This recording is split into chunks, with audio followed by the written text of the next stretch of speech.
र बंगलादेशको जुन सत्ता पल्टाउने भाइ छ नि, त्यो भनेको एकजना सुदन गुरुङ, अर्को चाहिँ बंगलादेशको सत्ता पल्टाउने मान्छे हो। अब तपाईँ हेर्दै जानुहोस् अर्को। अब त्यो तपाईँले यो हेर्दै जानुहोस् होइन। अब तपाईँलाई म अर्को देखाउँछु।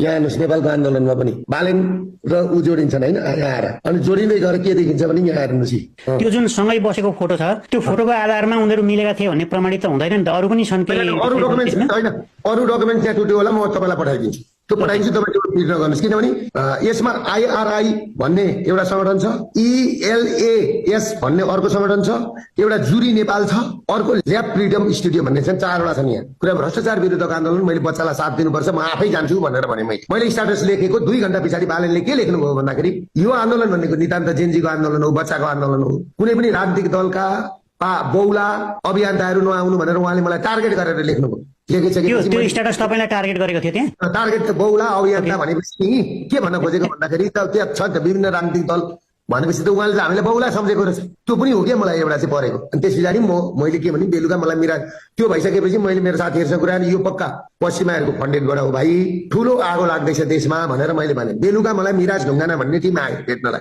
र त्यो 2जना बहिनीहरू मसँग आएको एनजिओमा काम गर्दा रहेछ। ती बहिनीहरूको नाम चाहिँ मलाई आउँदैन, भोलिपछि म त्यो एनजिओमा काम गर्दा रहेछन् ती बहिनी र त्यो मिराज ढुङ्गानालाई मैले के भने, भोलि भाइ चैत 15 गतिको जस्तो घटना भयो भने धेरै मान्छे हताहत हुन्छन्, यो आन्दोलनको लिड कसले गर्छ भन्दा त्यो भाइले के भन्यो भने भित्रबाट बालन सरले गर्नु भएको छ, तपाईँ नआइदिनुहोस्, त्यही खबर।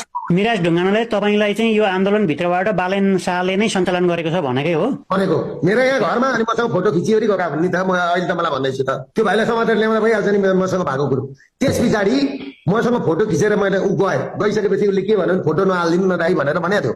मैले के भने त्यही फोटो हाल्ने, त्यो हालिदिएपछि यो मान्छेलाई बालनहरूले पनि के गरेछ भन्दाखेरि नि जान दिएनछन् र यो मान्छे लुकेछ, मार्ने धम्की। अनि बालनहरूले दिएछन् किन फोटो खिचिस, किन त्यहाँ गइस भनेर। हेर्नुहोस् त्यहाँ कुरो छ। अब तपाईँले एउटा कुरो के बुझ्नुहोस् भने म त गइन, भोलिपल्ट यहाँ मेरो घर जोगाउन म आफै बसिरहेछु कतिखेर आगो लाग्छ भनेर।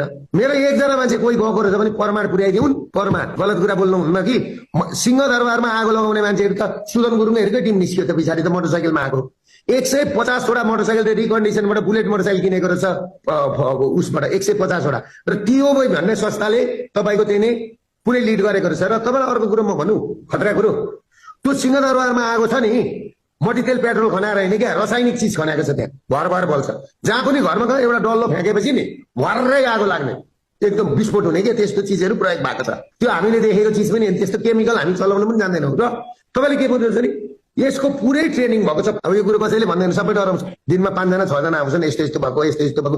अहिले भनौँ न जुन जेनजीका मान्छेहरू छन् नि, खास बच्चाहरू ती घाइते भइगए, मर्ने मरिहाले, असली जसले भ्रष्टाचार विरुद्ध आवाज उठाएको थियो, अब साँच्चै नकली जेनजीहरू चाहिँ अहिले अब फसिन्छ कि भनेर बरु भनेर म कहाँ आइरहेछ। यो कुरा त्यो छ।